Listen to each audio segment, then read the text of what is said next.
Welcome to Two Balls and a Mic, episode 63.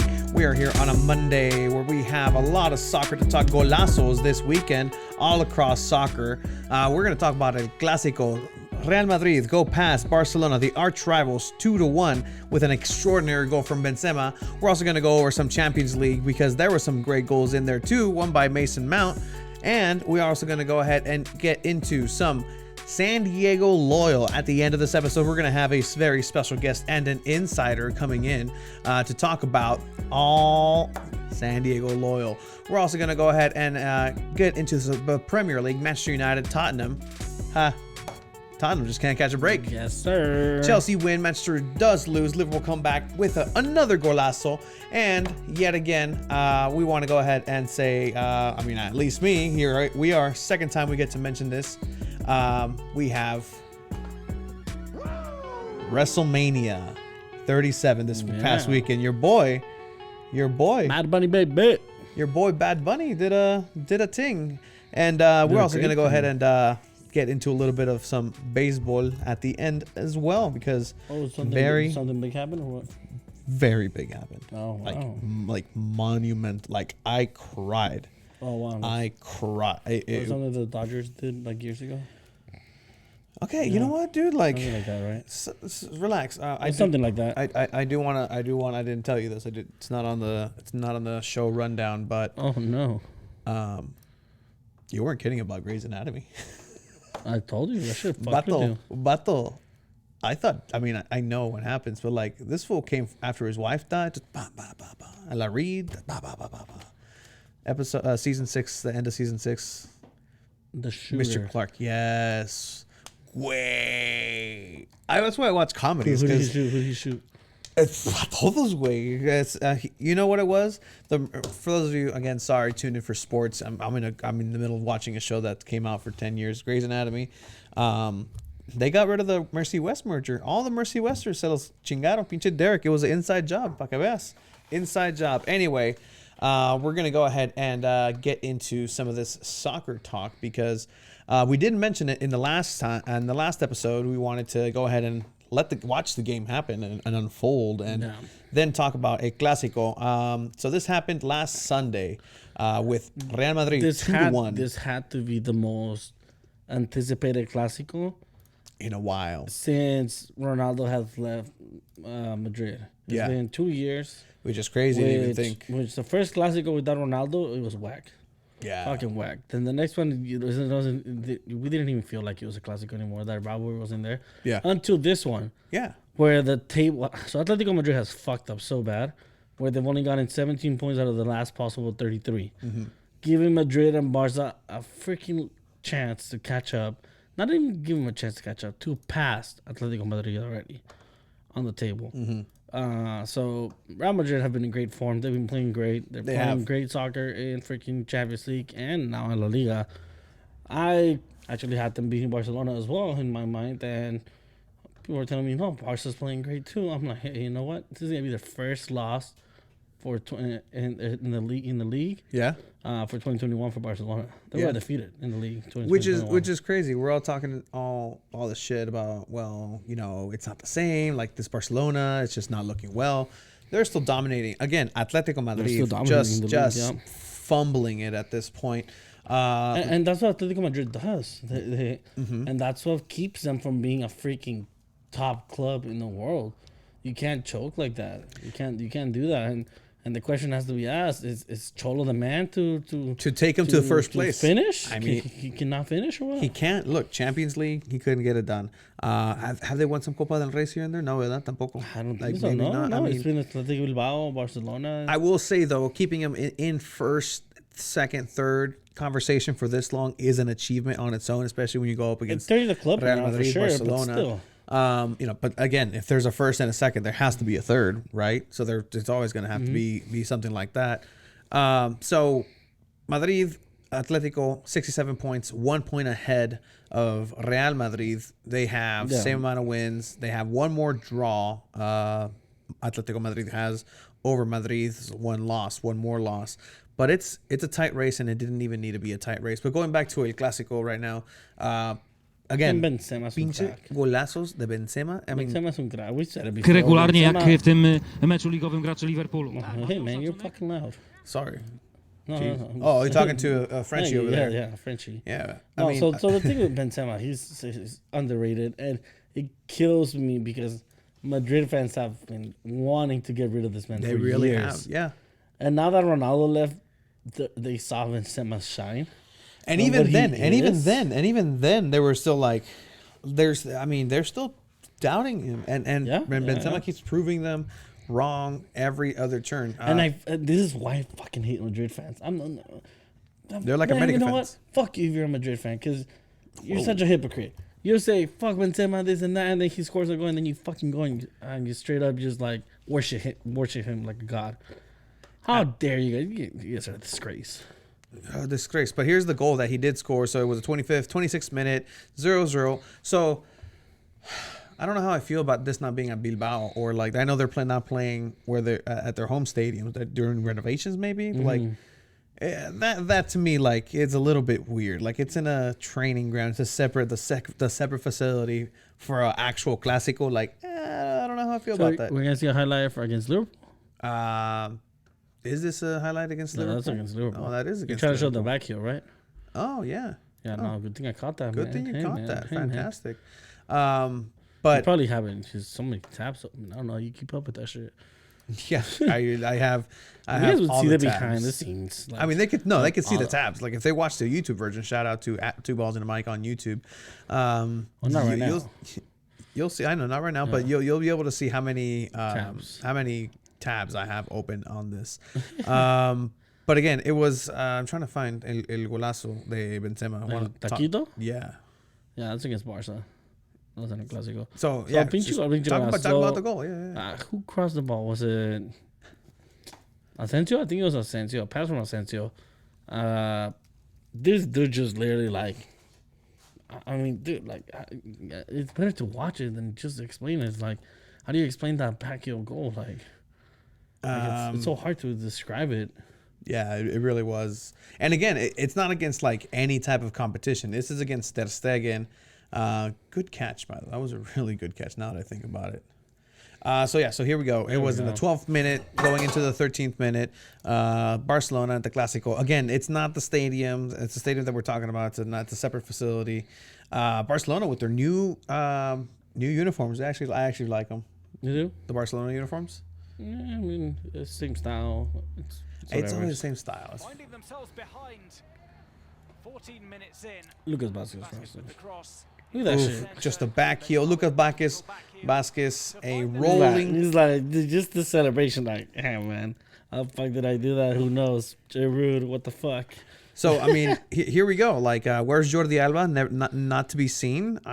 Making the defenders step up and get in a comfortable position. Here comes Asensio, just completely It's Lucas open. Vasquez. It's the Lucas Vasquez. Who's been playing right back and adapting to the right back position. Carvajal left really well, honestly.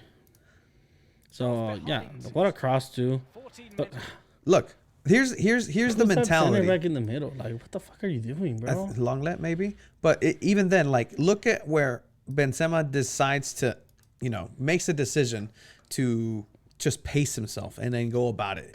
So the ball is here is just across midfield going into the last third, and then you have Going into the game, but the finding play themselves starting, behind.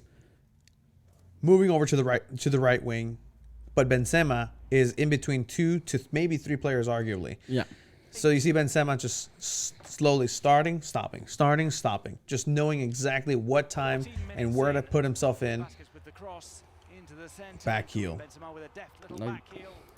Doesn't know how he did that. But yeah, and then Madrid shortly did go up again because, I mean, they're just dominating, man. They're doing so well. Barcelona, again, if on paper, people would have said that this was a little bit more on Madrid's side, like they were the favorites going in. Maybe Barca was the favorites. really, I'm not sure. who were the favorites? I would assume Barca, since they've been undefeated in the league this whole year. But the form that Madrid has been on, though, like So has recently, Barca. I mean, Barca had 69% of the possession. Typical Barca stuff. typical Barca stuff. It was a free kick by el tocayo Tony Cruz. It was Desviado. Dude, show that shit. Yeah, so it was horrible Desviado. fucking defending. Right outside. Horrible I know fucking exactly what defending. you're going to say and what the defending was. And as a goalkeeper, you don't do this. So Tony Cruz shoots the ball all the way inside. There's a man on the line. Celebrations. Tony Cruz. There we go. So first mistake is that guy. Este vato. What are you doing? First rule of being in the wall, don't turn around. No te voltees. Hey, man, this is your boy, America. Oh. This is your boy, Dest. Oh man. You not learn that in the fucking youth academies here in America? I mean, look, if this is an example why the men's national team for the U.S. has been what it is. They just don't even like to face the ball. Suck. Oof. I mean, Yeah, yeah. fighting yeah, works. no, fighting works. I mean, works. you guys cannot say otherwise. Nobody can say otherwise. Not right now. And just like when Mexico had to be saved right by, now, just keep your 2026. Who knows? Keep that shit right now. don't they have it on automatically? The host nation. I mean, that's what Russia got it. Yeah. Wow. It That's should, how. it That's should the. be a coin toss. It should be a coin toss because Mexico also way. has it and Canada has it. Yeah, let Canada in. Yeah, they've earned it. They've gave the world Davies. Why not? Straight up. Why not? Who But yeah. we got Landon. I was kidding, Landon. We fucking love you. We fucking love you, Landon. Yeah, no, all respect, Landon. I'm gonna see you soon. So hopefully Landon doesn't watch it. But definitely here Out is. of all episodes, he watches this one. He's like, you know what? Chiva can't come He's like, anywhere. Chiva's these canceled. guys- He's like, yeah, these guys, you know, they're pretty rad. You know, let's give them a chance. Just plays it like in the office. What Just do we get, it's- man? Yikes. Nah, I'll love to Landon. Don't worry, Landon didn't get you guys a World Cup. None of our stars have gotten us a World Cup either. We're You guys have gotten a fifth game at least. yeah, they have. But Again, so so far, that's so you have Sergino Best turning his back to the ball. Not But then having Jordi Alba on the line, doesn't that confuse you as well? Like look, play it. so yeah. So it bounces off of the back, goes off to Jordi Alba. He Honestly, closed his eyes, dude. honestly, Alba he closed his eyes. I know, but what like his It's eyes going are so fast. At closed. the end of the day, the ball's a fucking monster shot. Like it's going hard as fuck. Yeah, fast as 100%. It's a really quick play. At this point, you have Jordi Alba putting his head, closing his eyes, but look, the ball's already past his head. Like there's just nothing he can do. Like You know- it was going in You know what I regardless if his freaking eyes were love open. about Mexican, like commentating and the Mexican technology over the Yeah. European, and they don't show this. Uh-huh. Is they'll show you how fast that shot was going.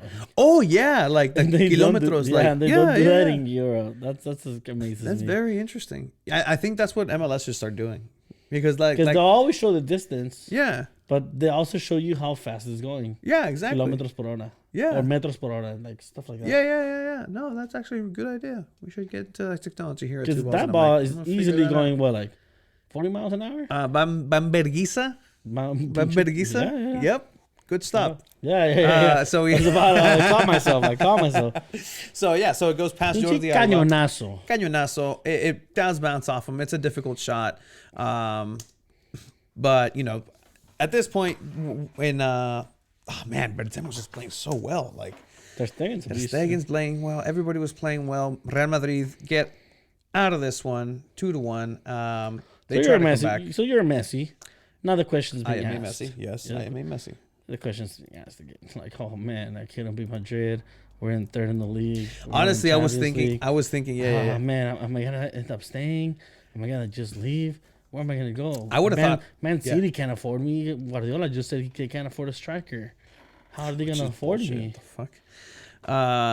Watch, they're see gonna how buy much Messi money and they- Haaland somehow. Do you see how much money City pays a year for in salaries? A lot. A lot. I did want to show you this. I don't know if you saw this. What is that? This is the points gap in Europe's top 5 leagues. Oh.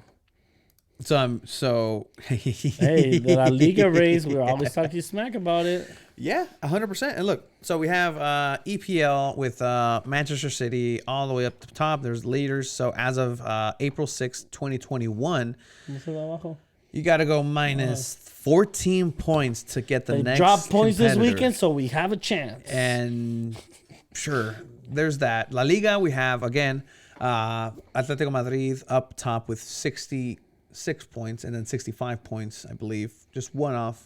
Did it change? Has it changed? Barca has 65. Madrid has 66.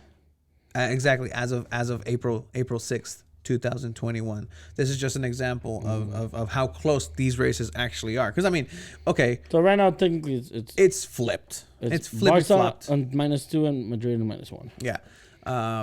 And so again, Serie A, look, it seems like it's a pretty good, good 8 to 9 point buffer between the next two competitors. Inter Milan?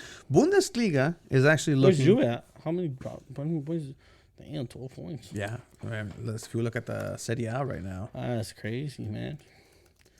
Ronaldo not winning a league title? That should be the first in how many years? That should be breaking news. Okay, they're back in third, 62 points, but still 74 up top with Inter There's Milan. just 8 games left. Yeah, I think the Scudetto is definitely going over there. This too are Red Bulls. Yeah, but it Not was too closer, far behind. before. Yeah, and it was then closer Bayern. before. Lille way. 3 points ahead. 3 3 points ahead. That's yeah. crazy. If we look at the Uber Eats, like the fact that they let him call it the Uber Eats League On. League On. I hope Uber Eats is better in France just for that because it sucks in Right, America. like it deserves it. So Lille has 69 points right now, currently with PSG right next to them, 66 points, but Monaco not too far ahead. Lyon had started the season really well, but has fallen off. And then Lens. I've never heard of Lens. You ever heard of Lens? Lentejas. Lentejas. No. But yeah, man. Pinche clásico. Estuvo chingón. 2-1 ganó Madrid. Nothing else to talk about there. Although Atletico did win, so managed to still remain in second. Actually, no, they tied. They tied. Pinche Atletico. Ay, Atletico. Let's move to somewhere where there is no Atletico, because No, the boys in blue. Chelsea took him out. The That's right. boys in blue. Wow, now there really is a lot of tabs. A lot of tabs. UEFA Champions League. So we had the quarterfinals. Quarterfinals, the last first leg of the quarterfinals. So, I mean, I think we went 50-50, right? We both split 50-50. I called Madrid. You said Liverpool. All right. Uh-huh. I said City. Uh-huh. I think you said Dortmund. Mm-hmm. I said tie Porto Chelsea. You went with Chelsea. I went with Chelsea. And then PSG Munich. I think we both went PSG for this game. I think so. So PSG Bayern Munich was maybe the surprise, maybe not such a surprise if you've been paying attention. Not for me. I mean, apparently not for you, because we had a 3-2 in the first leg. This was Bayern at home. Yes. At home. So the thing is, there was no Lewandowski. Lewandowski's hurt out for a whole month. He's Yeah. not going to play the second leg either. And I said, you know what? Bayern Munich is... Bayern Munich's going to dominate. Bayern Munich's going to play great. But you don't have your clinical striker. You don't have your monster. You don't have Lewandowski. Lewandowski, boy. They had so many... They had more chances than PSG combined. Yeah. Like, straight up. It's just... PSG took advantage of the opportunities, and again, Bayern didn't have Lewandowski, who's the clinical finisher. And so instead of Lewandowski, they did have Choupo-Moting, who did score a goal. But I mean, the story here is this kid, man. This kid is just something else. With this great build-up play. Anyway, here's Neymar back in action. Kylian Mbappe in this shot. It is a giant mistake. Not giant mistake. It's a mistake by Neuer, who just chose a side. It looks worse than it actually is. So you have pretty much Mbappe, who's a lefty, right? Essentially. No. Was a righty. You're right. But the way he's positioned is just telling you he's going to go ahead and go across. The pass from Neymar is perfect with 5 guys on him. Sule is completely lost. Yeah. He's completely has no idea where to go. Neymar's used to that too. Yeah, 100%. I mean, the more legs in there, the better, and you have a better chance of stopping Neymar. Yep. But then when you just pass it to the side, you have a lethal finisher like Mbappe. He just doesn't forgive, even if you are Mr. Neuer. Here, de primera, la va a prender. There's the whole. Look how much space he's giving him on the right side. No, I think he tried to cross the shot. I think he just fucked up. You really think so? I think so. He was really fortunate that Neuer fucked up more. Yeah, no, definitely. And the thing is, Mbappe still. So yeah, he might have fucked up on that shot, but his last goal, pinche golazo, like straight up. His finishing is it's impeccable. He's one of the. At what point do we say this kid's the best in the world? When do we say that? Does he win the Ballon d'Or right now? Like, if everything ends Right now, I think he's better than Ronaldo and Messi. Yikes, that's crazy to even think of. Like, I mean, when being realistic, they're gonna surpass him eventually because they're gonna stop playing. But at one point, can we say Mbappe is the best player in the world right now? I think that time is coming up, and I mean, even in comparison with Haaland and Mbappe, I don't think. I think Mbappe is okay. No, okay. Haaland's great. He is great. Mbappe is freaking 5 times better than him, than Haaland. Yeah, 100%. If we want to talk about a play though, yeah, like Neymar has the first assist. This second assist is just next level. So you have Neymar, you have the entire Bayern defense down. You have a couple of attackers. I think this is after either a set piece or a corner kick. So everybody's in the box. It gets cleared. Neymar recovers it. First time with his left. He's ambidextrous. Yeah. He has 5-star weak foot on FIFA. The fact that Marquinhos caught that. He's a center back. So you have everybody just looking down, not pushing up. If I was Neuer, I'd be upset because at this point you got to push para arriba. Yeah, right here, Mbappe and Marquinhos are the only ones on side. Yeah, 100%. Marquinhos ya está picando. Marquinhos already knows exactly where he needs to go. Yeah. He passes it. The control from a center back to do that is just he passed that to Mbappe, next level. Mbappe got a hat trick. That's what I was thinking. Like, this is pretty much a hat trick for Mbappe. But Marquinhos had confidence in himself, just slots it in, asking for the offside. Neuer's not going to get that. Marquinhos raises the hands. He knows that that's important. And Paris Saint-Germain 2-0 against Bayern Munich. The visuals in the snow was beautiful. Bayern came at it, tied it up. It was 2-2, and then Mbappe does his magic towards the end. And again, pinche Mr. Champions League for Bayern said Thomas Müller. Man, that guy knows how to score. I've said this many times before. Müller is one of the most underrated players that ever lived. I really think so. He doesn't get the respect he deserves. Had everything gone correctly for Bayern Munich as we just saw him try a bicycle kick. Like this dude for Germany too just plays everywhere. Like, and he's so good. He's just so good. He's just a striker, center mid. He's so good at what he does, and I hate that he's so underrated to this day. That would not be bad for Manchester United. I always thought that. He's already too old, but like that would have been nasty. Yes. But here we go. Here's a play. Ander Herrera offloads a great build-up play. Mbappe gets the ball. He has 2 defenders to take, and Neuer. Who's that on him? Alaba? Yep, that's Alaba. Alaba got destroyed in this game. I think that might be Boateng. Boateng did come out later. Se parecen. In between 3 defenders, including the goalkeeper, just slowly rolled. That was fantastic. It's not the goal you're talking about. Yeah, no, that's the goal you're talking about. I was like, yeah, that's the second goal. But yeah, goal. That was the third one. And no, but Mbappe's second. Yeah. Like I said, this kid's the best. He single-handedly destroyed Bayern. He destroyed. He Barcelona. Steps up in big games, dude. Like he doesn't shy away from it. That's the thing. Yeah. He's 22, 21. 21. So crazy how young he is and how important he is. Stepping up in those big games already, dude. How many times have we seen, like, even the World Cup final? Didn't he score in the World Cup final? Yeah. We've seen Messi play a World Cup final. He didn't do shit. What left is there to do? So there's a comparison between Messi and Ronaldo. Always been that comparison. Who's better? They've been so close to each other. Mm-hmm. And it's probably the biggest rivalry in soccer, the greatest rivalry we'll ever see in soccer. We're so lucky that we get to see it. This new rivalry between Mbappe and Haaland, I don't think it's going to be as great because I think Mbappe is so much better than Haaland. I think the gap between skill is so much better. It's so much higher than Mbappe and Haaland. It's just a different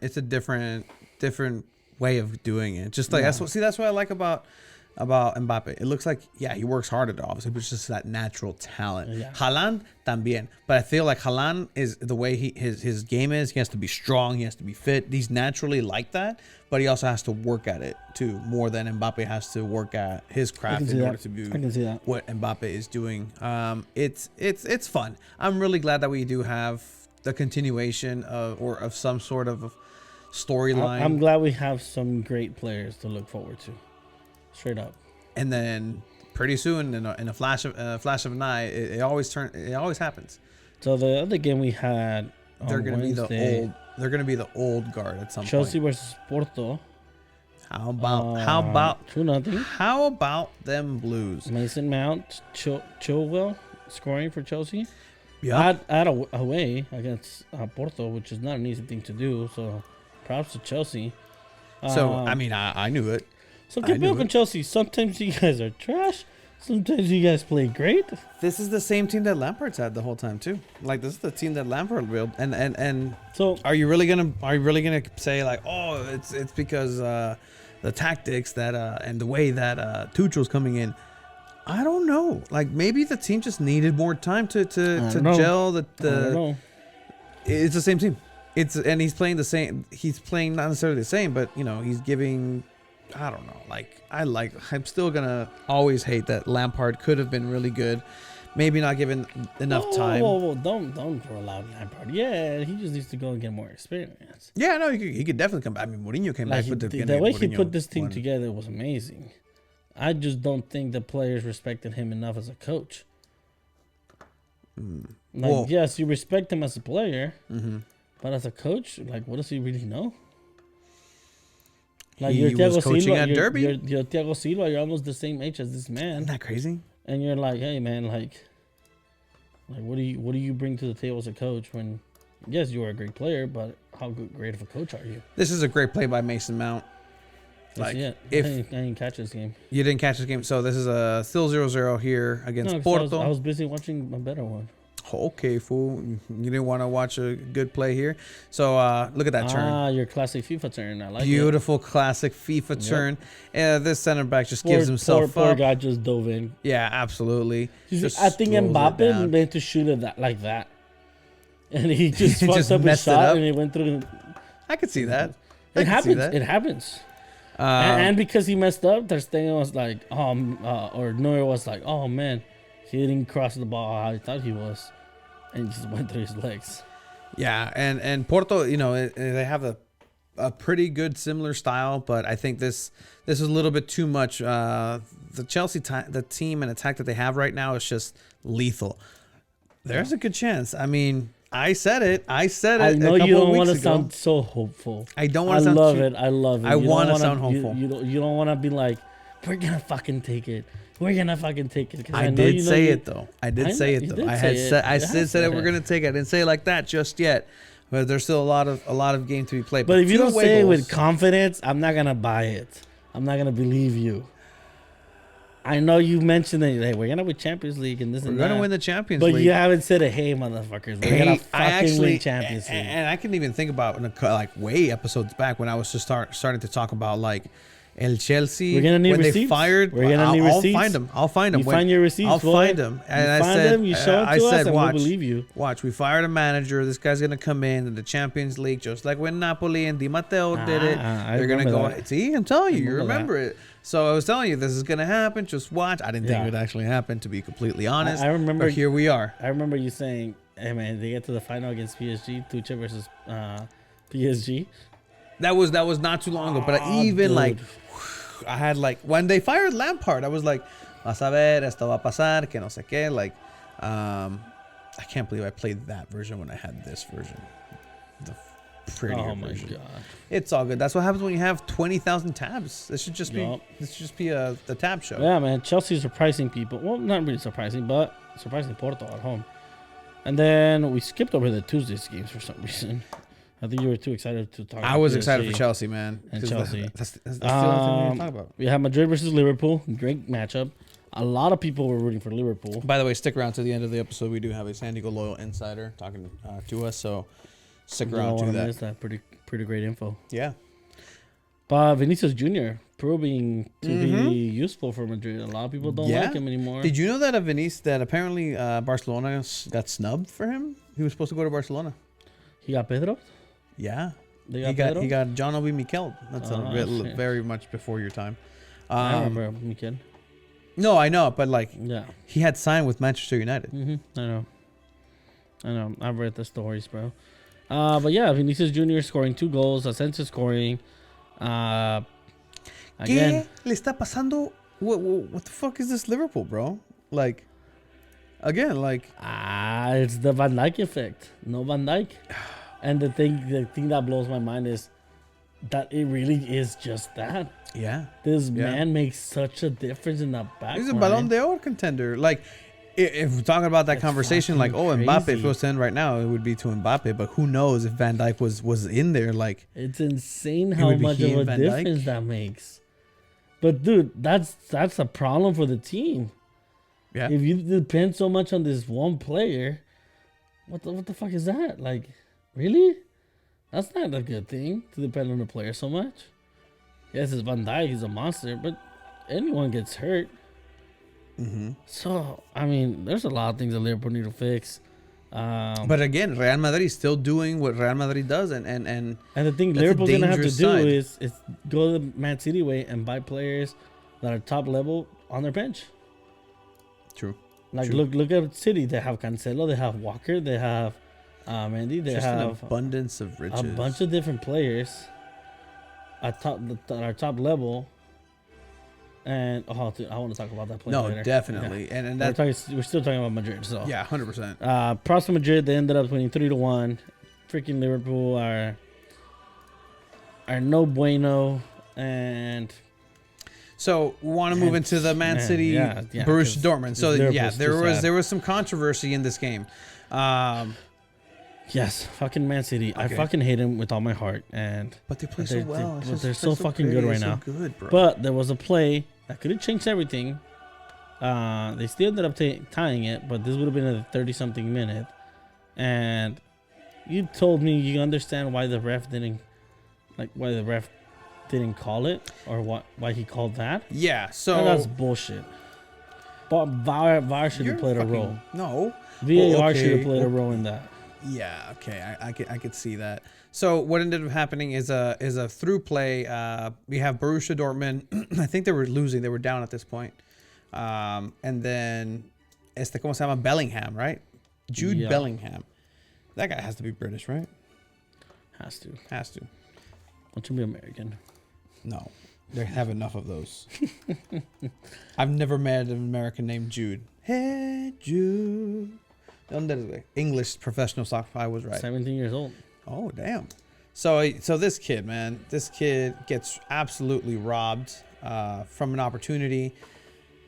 I feel, but as a goalkeeper, I would have done the same thing. So there's this play where Ederson has the ball and is trying to clear it outside of his box, in no man's land for a goalkeeper. Like, once you're out of your little protected little rectangle, like it's game. I always, forever, will defend a goalkeeper's right to do whatever the fuck he wants in the box. He can punch a motherfucker, and it's fine because you were in the way. So even if it's your own player, you were in the way, bro. I'm so sorry. But this is different. You're outside the box. You're in no man's land. Ederson's trying to clear the ball in a This guy won volley. the ball. And then he wins the ball cleanly. Ederson kicks the guy. So there's this view. It blows my mind. Look at this. So yeah, ball's coming back. He tries to control it. He kind of kicks it up a little bit to do that. Se le To do levantó volley. mucho. Se le levantó. And he thinks he has all the time in the world. He's not expecting this kid to just come guns a-blazing. Mm-hmm. And then kicks him. However, you did touch the goalkeeper. Could have been juego peligroso with the studs up because of where he kicked him. Because Ederson kicked him underneath the shin, it could have been considered that. No. So Ederson obviously does what he's supposed to do. You know, you fuck up, you try to clear the ball. You should have got cocky with it. And yeah, now I'm the hurt one. What ends up happening It gets called back, and Jude Bellingham has a disallowed goal. This could have changed everything in this game, but unfortunately, no. And clearly, you can see Ederson just straight up kicking this kid. So Dortmund ended up tying it at the 84th minute with Royce scoring, which is great to see Royce playing and scoring again. I like Michael Royce. Since Royce has had such a glass career. I mean, by glass, I mean that it's easy to break. Am I close? Well, but yeah, definitely is. It's great Champions League action. We're at the point where there is no more draws, right? Yeah, no. So there's only a set. So these guys would play up against PSG or Bayern Munich. Yeah, so the winners of PSG and Bayern Munich, and then the winners of. Respect Mother Nature, guys. Champions League. If Liverpool somehow miraculously comes back and beats the Real Madrid, they would go up against the winner of Porto and Chelsea, which at this point is pretty much going to be Chelsea. So I can see, look, Chelsea's path is coming down, firing a manager, doing in the league. You were in Champions League. We're going to go ahead and play against a Portuguese team. Here's the thing. Munich needs to score 2 goals. Munich does need to score 2 goals. A huevo. But see, even I'm not even thinking about that. Chelsea is gonna go through. It's gonna be Real Madrid versus Chelsea, the rematch of that one preseason game where where they played here in the U.S. in Miami, and Marcelo decided to go all the way down the wing and score an amazing goal. No, but you're thinking that of final against Munich. We want to play Munich, and even if and then it gets to Bayern Munich, and they play against Bayern Munich, and they beat them yet again. Or I'd be fine beating PSG. All right, I'll take that too. Like, why not, right? But you won't beat City. I don't think. Yeah, no. I don't think anybody. I don't want another Premier League final. The last Premier League final in Champions League we had Liverpool. Tottenham sucked ass. That was horrible. That was so trash. They were so bad. It was Tottenham's fault. I'm just gonna blame Tottenham. Yeah, Tottenham sucks. By the way, again, speaking of golazos, this was very wild. Platense, sure. This is the third goal in a 2-3. I love this just because they still do segundo tiempo 30 minutos. Yeah, guys, if you're new into soccer, and we'll educate you guys. It's fine. Even the Brits, like, what are we doing? Like 76 minute? Nah, bro. 2 45-minute halves. What minute did it score? Minute 45. Okay, in the first half? Nah, second half. Yeah, of course. There's the 30 minute of the second half. Yeah, bro. Technically speaking, this 2 45-minute halves is what it is. Technically speaking, this is the 75th minute. I don't want to be fucking doing math. Like, no, 30th minute of the second half. It's so easy. So easy. Yep. And then we're gonna get all the chatter about like, but just one consistent timer, 1 through 90. Like, it doesn't. Sure, whatever. Oh, papa. So if you didn't, if you were wondering, audio listeners, what just made that come out of Chiva, where he reacted, it's a cross. Wow. I don't. Where is this from? I don't even know, bro. But again, in TNT Sports, sure, thank you, courtesy of TNT Sports. Here's a cross, a half volley cross into right outside the box in the media luna, in that half circle. As the guy's going in on the line, he controls it all the way up. Bop. The ball goes 20 feet in the air, and the ball's not going so slow. So then ball goes up in the air. This guy, like, in between 2 guys, just matrix bicycle kicks the ball with an incredible amount of power right over the goalkeeper. Pass. Oh, man. San San Lorenzo, the Almagro Argentinian League. Che, boludo, son argentinos. By the way, Argentina has the best barras, and there's been a song that's been stuck in my head. The one I posted for the. Shout out to Chavos and Loyal. Shout out Chavos. We'll talk about you. That porra has been stuck in my head. But yeah, so I mean, that was a golazo. If you guys want to go see it, check it out. San Lorenzo bicycle kick golazo. And I mean, we have the rest of the quarterfinals being played this week. We have the games on Tuesday. We have the games on Wednesday.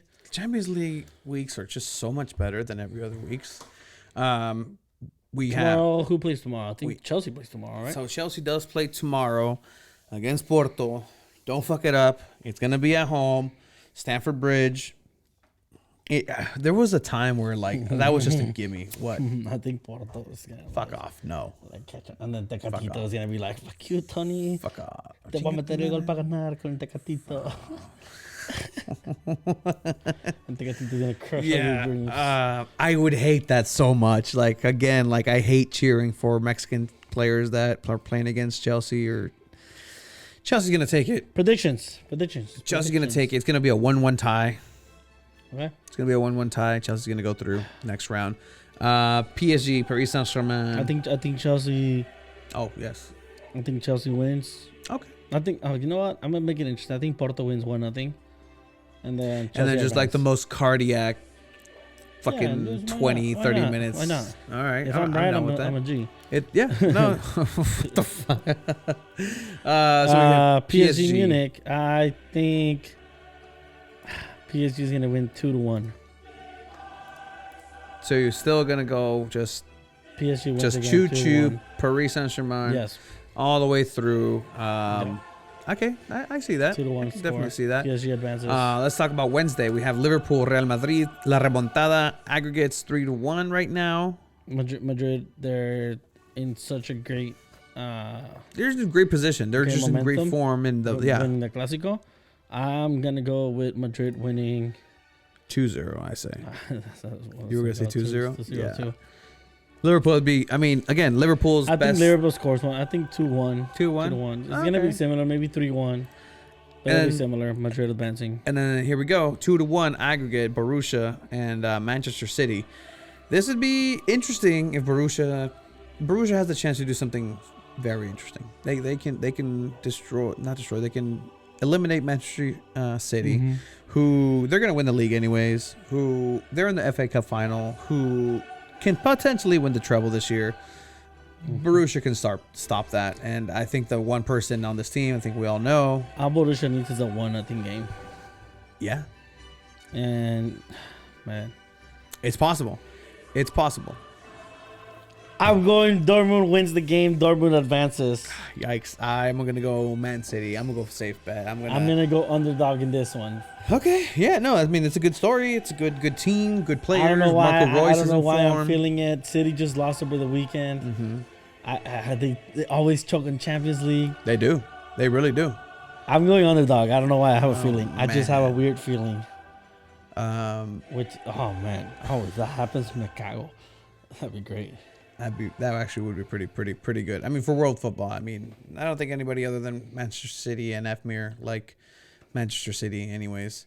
Man, you won in the Europa League against Granada. Just saying. I mean, when the highlight of that game is like a fucking guy running naked who stayed underneath the 12 hours. for 12 hours. What would you do for 12?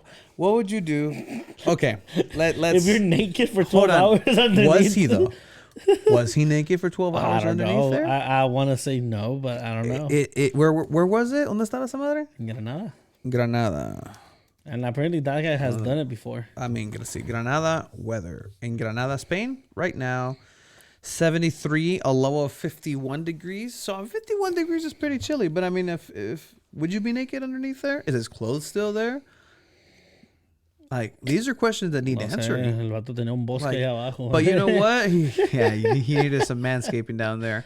Manscaped, shout us out. Local, man. you guys are a local business. Come on, business, you know? come on. Look how Manscaped, not nick your balls. That's your whole balls, thing. I mean, 2 balls. San Diego, hook us up.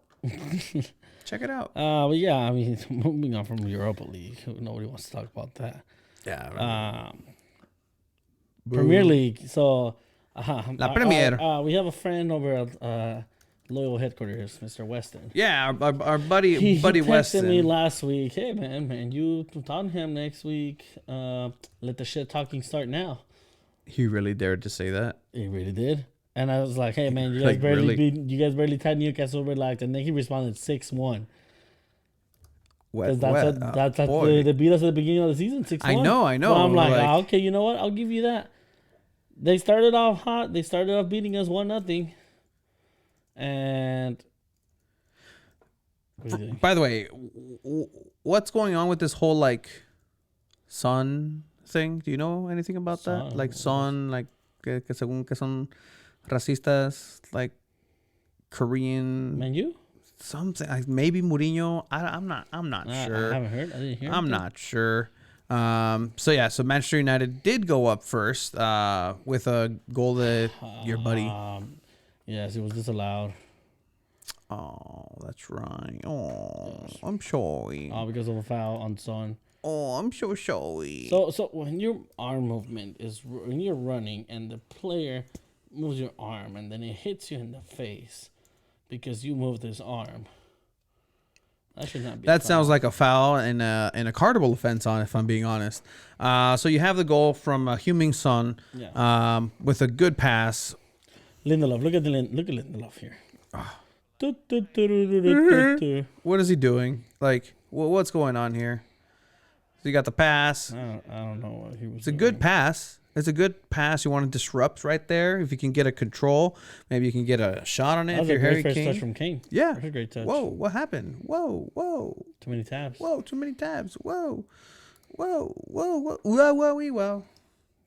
You like Borat? Not really. Really? Not my cup of tea. Anyway, so Lindelof just gets turned around. Lucas, Son, there's nothing for De Gea to do. I mean, just a simple tap in. So really, did like, you know? Oh no! In What? Europe's top 5 leagues, after being down by a goal, in Europe's top 5 leagues, Don't give me some Manchester bullshit United fucking- has the most points won after being down. Meaning they ended up. That's winning such an games. empty stat. No, That's such an empty stat. I mean, no, it's not. It's- 28 points after being down. I mean, sure, great.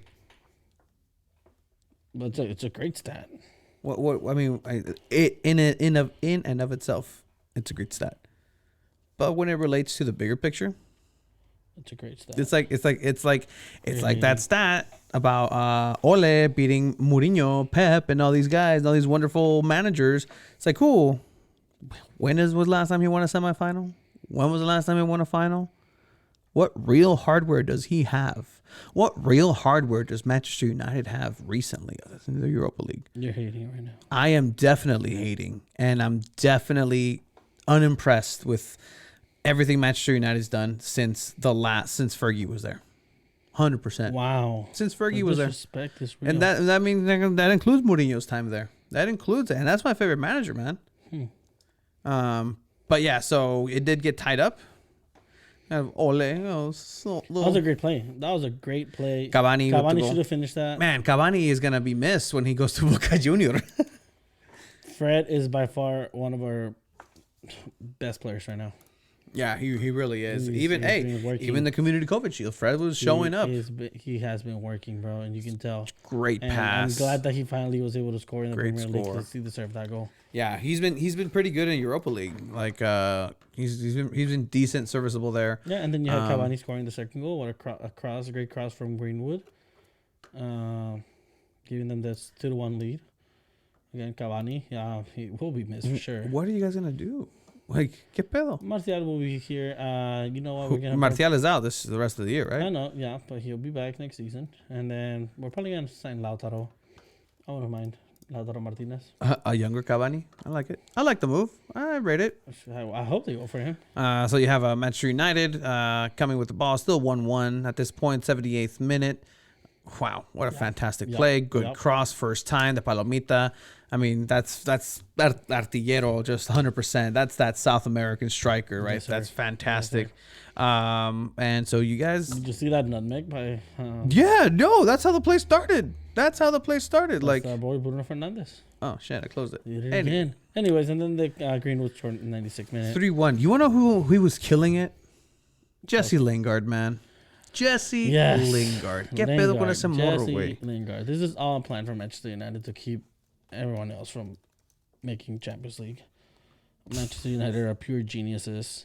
We sent our best weapon over and to West Ham, knowing that he would dominate. And you know what? It's been paying off. It's a great plan. It was a great deal. Yeah, I mean, They're gonna have to pay us money for him because he's on loan. Just keep him. Oh. You don't need him. Okay.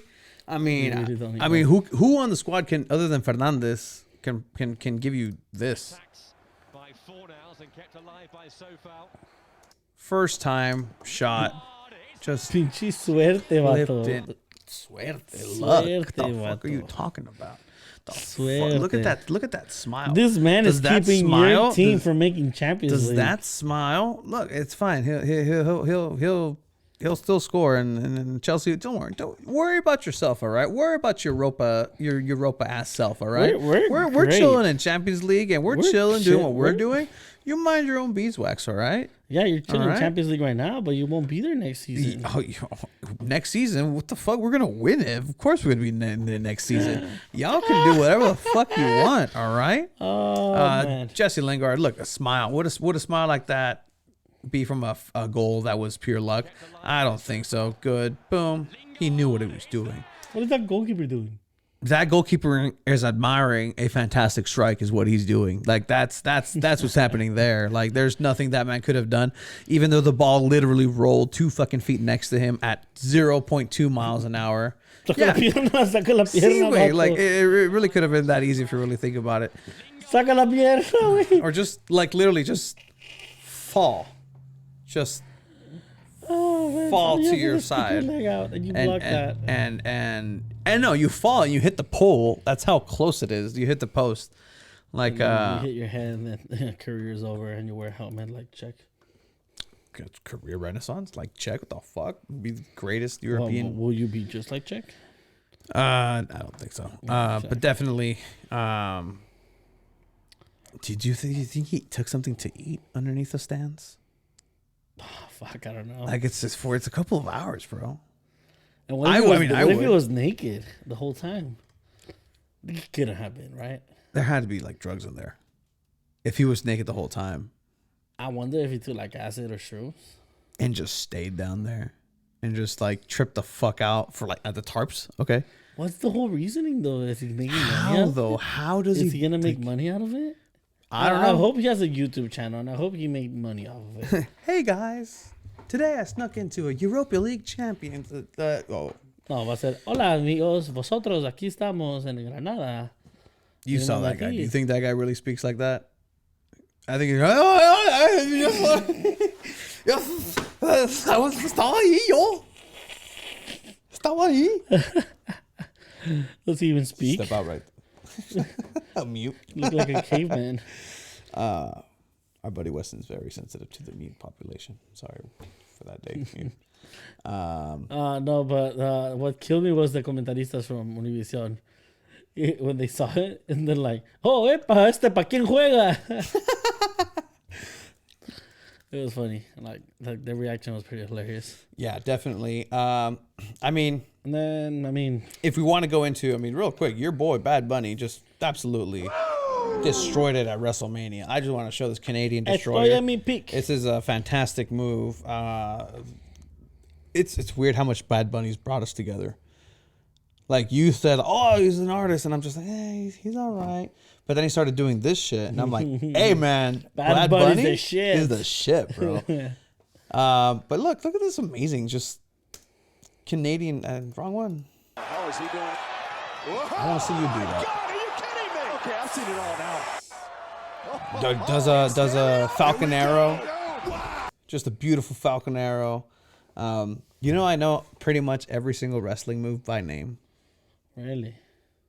Yeah, That's impressive. like an inverted So it's Michinoku probably so does driver. I feel like you'd be best friends with Bad Bunny.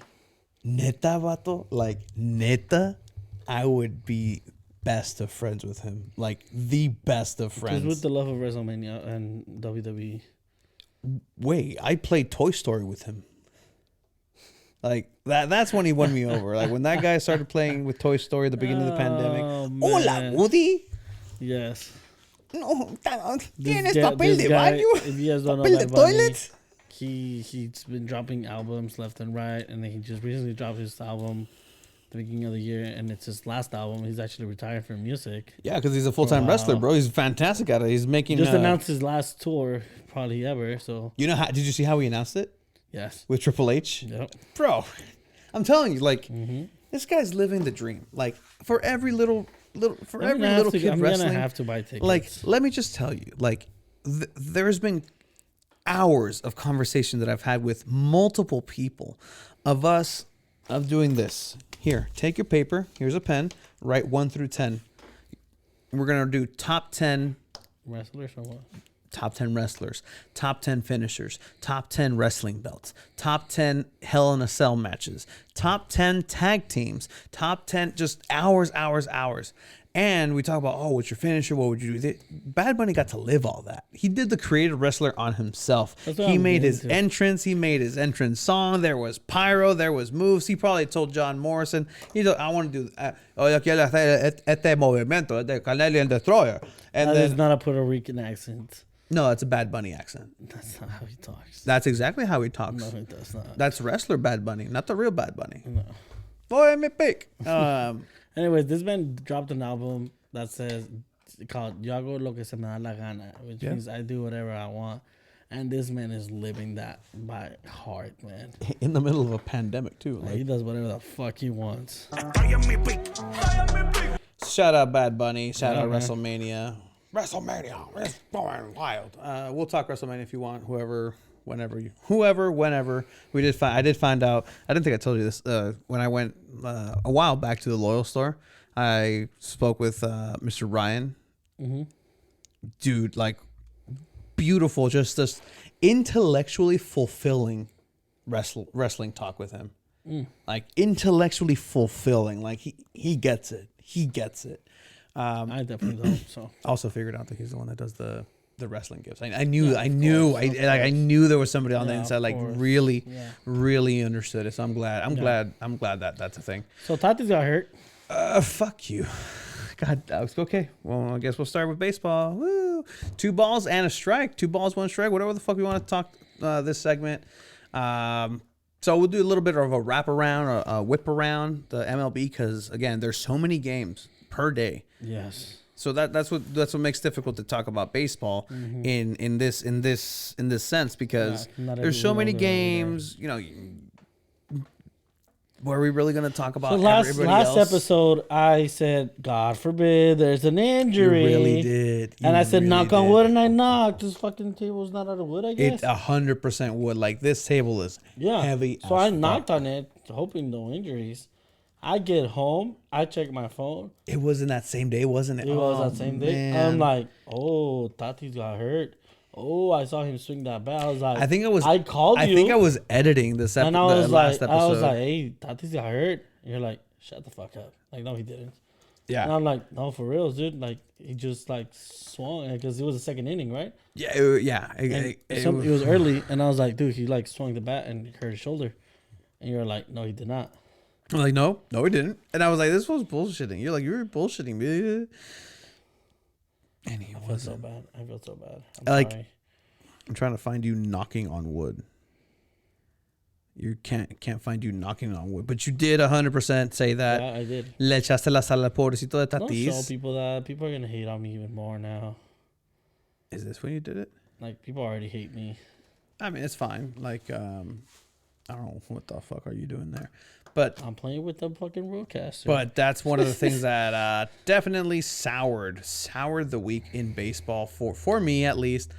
But then the greatest night of San Diego sports happened. Then oh my God, Chiva, I cannot tell you. So this is where I was, right? So I was again, I don't watch every single game. Sometimes I listen to it. I love this because San Diego fans, you guys are gonna be talking to your grandchildren about. I'm gonna remember where I was, like 100%. You're gonna be like, hey, Sonny, let me tell you about the time this guy hit the first no hitter. Did the first no hitter for the first no hitter? Yeah. We still haven't won a World Series. It's been 30 years after, but okay, well. Fuck, dude. And like I hate that you sent me like the picture, like you knew to send me or you saw it somewhere of Urias and Toro Valenzuela with their rings on the same day of this happening. Piece of shit. But okay, so I was doing my research, listening to the game. I was listening to the Padres game against the Texas Rangers. They were away. Notice how he says listening. Yeah. This man is a radio head. Oh, yeah. I was like, I thought you hated. No, I was listening to it on 97.3 The Fan with our boy Jesse Agler and Tony Gwynn. Probably on there. I don't even know at this point. But no, so listening to them or listening to the Padres game, sometimes I do flip it into the Spanish one to La Poderosa. Shout out to them. And then I didn't realize it wasn't. They were on track for a no-hitter. So you know what you're not supposed to do? You're not supposed to mention it. Okay, good. You're not supposed to So mention wait, that is the you're on a no-hitter the no-hitter. same as a perfect game? It's a perfect game, right? No, a perfect game is like imagine hits, a like flush no and then hits. there was a royal flush type of thing. Like a perfect game would be like Okay. Well, all strikeouts, like 27 up, 27 down, because he hit a player, but because he hit him and he got on base with a hit, it doesn't count as an actual hit on a score column. Perfect games zero, like nobody zero, gets zero, on zero. first. Like pretty much, yeah. Okay. Like just dumb. It has happened. Yeah. But again, the Padres hadn't even had that. The Padres are the only team. 3 teams left, right? There was 3 teams that hadn't done it. Yeah, and then the Padres were the last ones. Wow. And the Padres were the last ones. The Mets had Johan suck. Santana, You guys a suck. dude. This is how crazy. The Mets had a guy, literally, like, because you have to go a whole game and you have to pretty much destroy your arm for a little bit, but just it pushes you to the limit. This guy literally ruined his career to get the Mets a no-hitter. Like that's how much this means. Also, Joe Musgrove. So we're talking about Joe Musgrove, obviously. Now, El Cajon kid, El Cajon guy, the boy here from San Diego, who had never thrown a complete game in his life. Not even a no-hitter. He's never thrown for 9 innings in his It life. was the second start for as the Padres. Yeah, the second start as a Padres coming over from the Pirates. Anyway, so I was here, right? And then I get home and I look at the app because I was gonna watch it on my phone, and then I saw the zeros. And I think it was like the 5th or 6th inning. I was like, huh. Got it. Like, I understood. Got it. It was still daytime. It was still daytime. So I came in here to the studio with all the lights off because it was still daytime. It's fine. And I have just me and my little phone. I'm just here. I'm just like watching it. And then 16 rolls out. Shit and you watch Straight- it on the phone. Yeah, straight up. Thousands of dollars worth of equipment. Here, Yes. and you're And I'm watching the it on my goddamn phone. which is not even. And I'm watching it on my phone. And so it's the 6th inning, and I'm like, okay, cool. Like, you And it- barely got a phone that does not have a home button. I like my home button, okay? It was a big jump losing my headphone jack. All right. I'm still mourning that. So then 6th inning rolls out, and boom, still no hits. I was like, okay, here we go. Like, all right. Fucking ESPN, MLB app, MLB this, MLB that. I don't know why they decide to do this, but they notify you and put a notification. Padres, Joe Musgrove on track for a no-hitter this game. Like, tune in. Like, obviously they want people to watch, but you're not supposed. I hate that. I can't stand that. Definitely can't stand that. Even here, you can see the fact that it says Joe Musgrove dash no-hitter through 8.2 innings. Like, what are we doing? Like, stop. Like, I don't need to know that. The announcers aren't mentioning it. Everybody's leaving him alone. This guy is drinking 1 water bottle per inning, one piece of gum per inning. He drank 11 water bottles at the end of the night. He hasn't pissed. He needed to take a piss in the 6th inning is what we found out later. But I stayed here. And I'm like, I'm thirsty. I need to go to the restroom. I need to move. I need to go get something. I need to get the laptop charger. I'm like, no, I can't move. This is where the no-hitter's been. I cannot move. If I move, it is done. So then I'm still here. 7th inning rolls off and the sun starts going down. There's no light. Like the room goes dark at this point. Yes, I fucking. So lucky I'm just I here. Didn't find out. And I'm like, move. Oh, if you would have called me, I would have been so pissed. You would have fucked it up. And I'm like, okay, I had tweeted as we're going through the night. I'm like, fuck, I got to keep doing that. So then I get on here and I start tweeting like, okay, like shutting people up on Twitter. Like, don't say anything. Like, okay, nothing's happening. Like, we're good. And I just you know what fucking Guardians of the Galaxy El Drax when he's like I not moved the muscle in hours, literally just here planted posted just looking at my phone. I couldn't move. They opened the door, people were calling me. I'm like, I'll be there. Like, just leave because you weren't here before. I need you out of this fucking garage, like the bad juju. And then it happened. I didn't want it to be like the cycle. because the Padres didn't have a cycle up until very recently. You know who hit the cycle, the first cycle in San Diego Padre history? Who? LA Dodger legend Matt Kemp. Isn't that? And then like 2 days later, 3-4 days later, Will Myers, an actual like San Diego Padre who's been here. He came back from Tampa, but whatever. He's been here. He hits a cycle, and it's like, well, he couldn't have waited for somebody else because there's Mr. Dodger over here. Anyway, so I just wanna enjoy this again. For those listening, you've probably heard this, but you guys are lucky I didn't find this out or started watching. You would have ruined it. I would have.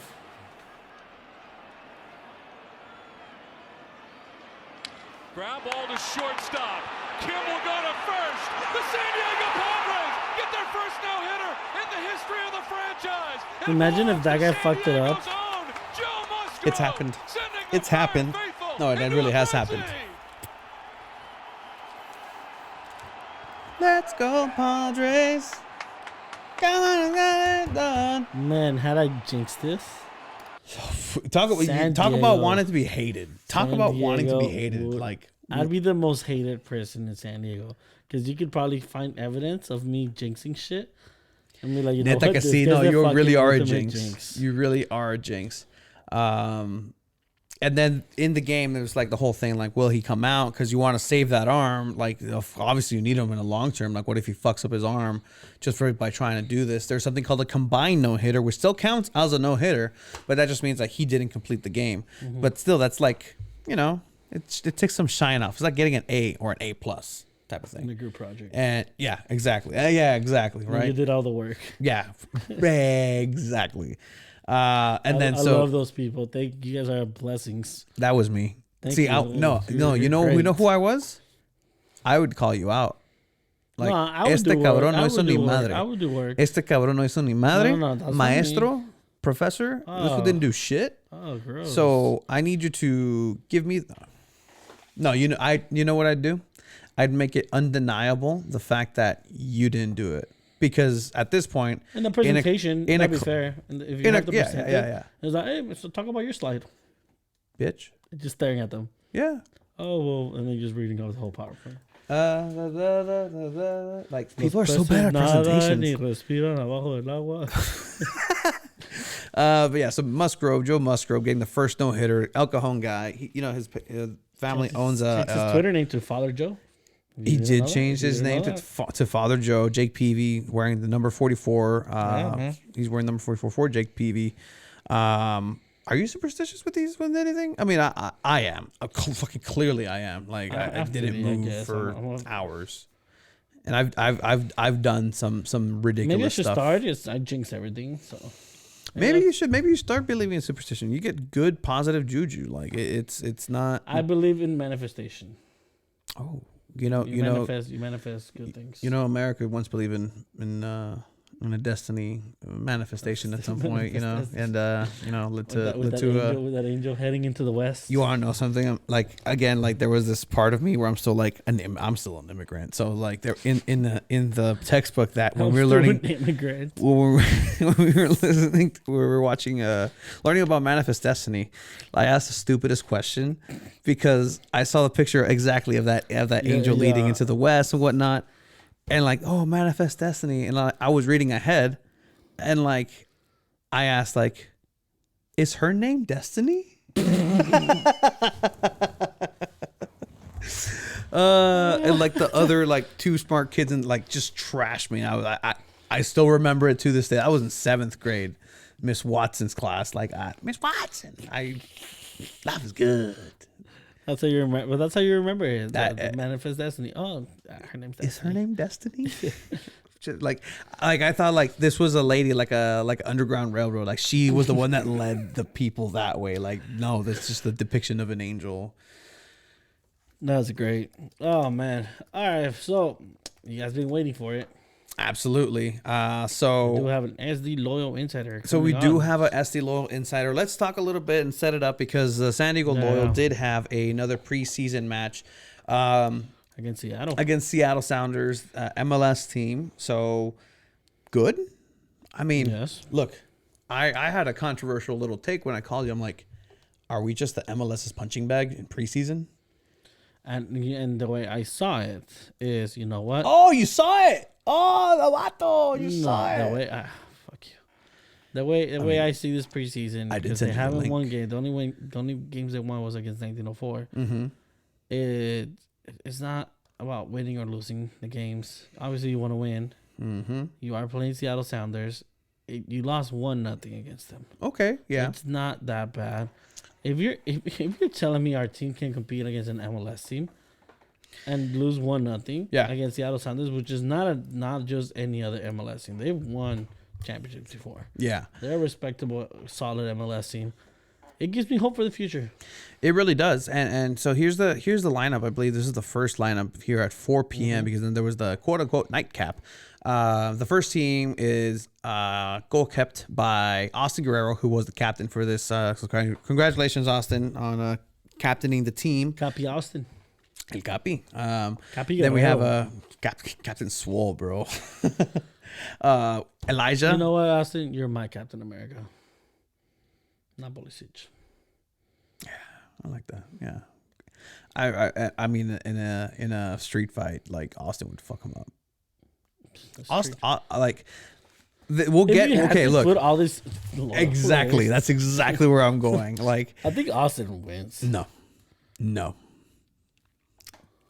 All of San Diego loyal players in a massive melee. Who would Austin? Corey? Estás bien, but I don't know. If Anthony, The bloody British can fight. they can fight too. I think they can, and they'll take you out in your knee like a shillelagh to the lower section. If Anthony, the goalkeeper, Oh, if that dude can throw a kick or a punt, it's over. Like it's over. Like it's done. Because are we thinking obviously like we won't like, throw the academy players in there. no, obviously underage. not. No, underage. They know better. Oh, I'm sorry, Trey. You're the first one gone. Trey Muse, you're gone. First one, bro. No, I think he'd be like a Spider-Man type thing. Like he's just be super agile, like getting away, like on top of the crossbar. Like you can't reach me. But then Anthony would come over and just like, nope. Anyway, Jordan Chavez on another Chula Vista native. Nikki, CJ, Ian, and are you good? No, I'm good. Oh. And then trialists 1, 2, 3, and 4. So they released the names of 4 trialists. Ibarra's one of those trialists. Ibarra, did he stay over there? Is he getting a look at? Is he like what's happening? You'll find out from our insider. I mean, we may have asked the insider about this, so stick around. I mean, it's Andrew Vassiliadis. Like, I mean, at this point, you're like, who the it's Andrew Vassiliadis. It's the owner. Ultimate insider. Yeah, like he was there. Like he's been there through all of these preseason games. So we thought, who better if not Jeff Ruder? Jeff Ruder's not actually at the games. I want to know what's happening. What's it's looking like. We did talk about some rogue footage out there on YouTube that Presidente Steve on I think I can say it. I'm pretty. Can I say it? I mean, it's part of it. Like it's public information. On the Discord, I guess. And Presidente Steve did find some very rogue footage from the nosebleeds of the second game. Yeah. And so we watched a little bit of that potato quality, and so it was interesting, kind of getting to know what the formation of the attacks are. You can tell that Seattle Sounders is a really good team. The type of play that they have is next level. This like Club de Cuervos stuff though, like did you see this? I did not play. Yeah, like it's this little circle, like it's very it looks staged. It's not, because again I saw the footage and it's not. Let me see the video. Hey, embrace this shit, bro, and rise to the fucking level. Hey boys, Enjoy this compete, shit, man. have confidence, go out there, play your game, play our role. Don't play it for them, Come on, let's do one our more thing. thing. Let's go. Let's Have go. fun. Hey, play with confidence. Don't hide. Nobody hide. Everybody's got to want the ball. Hey, If you head don't up, want it and you play hide, smart. it's going to be complicated We're for all you. here for one reason, boys. We just play together. Play together. We're one fucking team. Play Let's go, together. boys. Austin, you got it. Come on, encouraging. Let's go, loyal on 3. 1, 2, 3, loyal. A little, right? I love that some other players want to take initiative and say stuff, but this is the moment for the captain. Yeah. This is the captain where he should be kneeling down. And he started kneeling He started down. it, but then Nikki like kind of interrupted. No, I mean nothing wrong with it. Nothing wrong. Absolutely nothing But wrong. to me, Austin needs to be like, this is our fucking game. This is our chance. This is your chance to fucking prove that you Yeah. can be a fucking starter in this team. Yeah. Make your fucking name be known. Yeah. And hype your players up. No one else should be interrupting. No one else should be talking about the captain. That's how I am. That's how I am. Okay. I mean, look, sure. Yeah, I'll give that's two. that's I'll just give me. 2 or 3 And more people trust like me, the floor. I'm very open-minded. Yeah. And I don't mind people. But in this, right before the game, Yeah. captain's the only one that talks. I like Happy. that. I like that. That's just me. Yeah. And again, like, sure, you guys could chime in and everything, but it seemed like everybody had like a little monologue, like, and then That's why I don't like. it's that's cool why- though. Like, it's It's cool. super dope. It's super cool. dope. I love and it. I love everything they said. Yeah. Everything they said was true. Play for ourselves. We're one team. But I would have loved to hear it. Prove your chance. Prove yourself that you can become a starter. Because at the end of the day, that's what. Hey, those games and who are. knows? That might have been said, right? Maybe. In the other preseason games, it could have been said in the second one. If we want to talk about the second game, is this the starting lineup? I don't think Hackworth's gonna be a starter. Okay. So let's look at the second game. So this game is also on the same day. Trey Muse in goal, Morgan Hackworth, Jack Metcalf, Grant Stoneman, Charlie Adams. Okay, Hackworth. Dos tres. I'll put Elijah in there. Elijah, yeah, Okay. exactly. That seems like a solid line. Charlie Adams in the mid, Jack Blake up and down, Sal again still in that same role. Sal we've heard is also I in don't think form. Sal's gonna be a starter. You don't think Sal's gonna be a starter? Well, I've been hearing here and there that Sal has been looking pretty good too in training. So Hey, best players are gonna play. So. 100%. Toomey out there, Colin, who again just doing really, really well. You hear it from Andrew from himself. So Gila didn't play at all, huh? No. Probably, you know what? Give him a day. Give him a rest. Probably I mean, again, touched there's up. injuries risk that come out in training camps, small things, and just ice them for a second. Yeah. Corey and then Thomas Van Kaisili. You practice that. I didn't actually, and hopefully that's actually how. I'm actually not sure if that's how you. Tommy. El Tommy. Okay, yes. So this was the second lineup for the second game. Unfortunately, for Loyal, it didn't turn out their way. Ended up being a 1-0 final. They scored early on them, and then they held on. Yeah, exactly. And then they held on. So that's good. That's good to hear. And you know what? To me, it's been a couple times where they score early on them, and that's something to work on. That's going to be something to practice for the team. Just finding your footing and finding your positioning at the start of the game. Yeah. Like you can't start out slow. You can't take 15 minutes to settle in. You got to do it from the start. Yeah.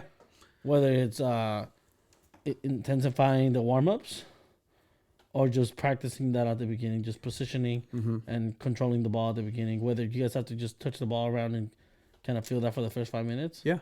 I still can't tell you how good Loyal's going to be, how good the player's going to be, how good everything's going to be. I can. We have a good sense.